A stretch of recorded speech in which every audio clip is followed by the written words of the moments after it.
So kada adlaw ka mag-ampo kay para mapugnan sa nimong pagpakasala kay balo man kang anay Ginoo tanaw sa imo.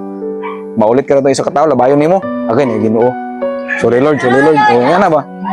Idugang lang po nato nga kinahanglan ta nga mag-inampuon.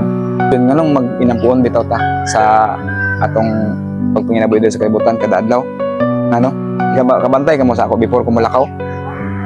Magampo kinahanglan ta proteksyon. Pag mata nato dahil gikan sa kuan, gikan sa pagkatulog nato, pag mata nato mapasalamaton ta anong naapata karon. Pag before magkaon pasalamatan ta nga natag gikaon karon. Salamat Ginoo, marami nakaon karon. Salamat Ginoo nga makatag kini og kabaskog sa mong lawas. Nga na bitaw. Ngano, ang uban baya karon mga bata sa lain nasod wala gikaon.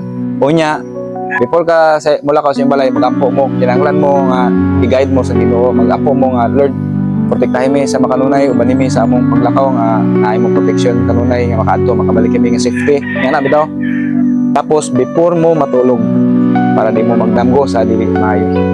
Para safety inyong pagkatulog. Ampo mo Lord, salamat kayo sa sa adlaw nga among panginabuhi karon. Salamat kayo Lord, proteksyonon kamo sa among pagkatulog. Na makatulog kami insakto, makatulog kami maayo pati pud sa among mga tao nga hinigugma nga naa sa among palibot. Para apil na sila lula, lolo, mama, papa, igsuon. Inga na. So adlaw-adlaw na ninyong buhaton. Kailangan kita mag-inapuan para naatay Ginoo. Kaya ano, kung pag inapuan ka sa atong matagadlaw, malikayan na itong magsala doon.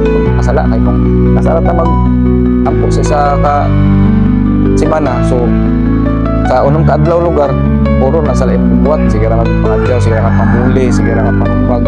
So kada adlaw ka mag-ampo kay para pugnan sa nimong pagpakasala kay balo makanganay Ginoo tanaw sa imo. Maulit ka na to isa ka tawo labayon nimo. Again Ginoo. Sorry Lord. O nga na ba? Ha? Kinsa? Ayaw, pugno.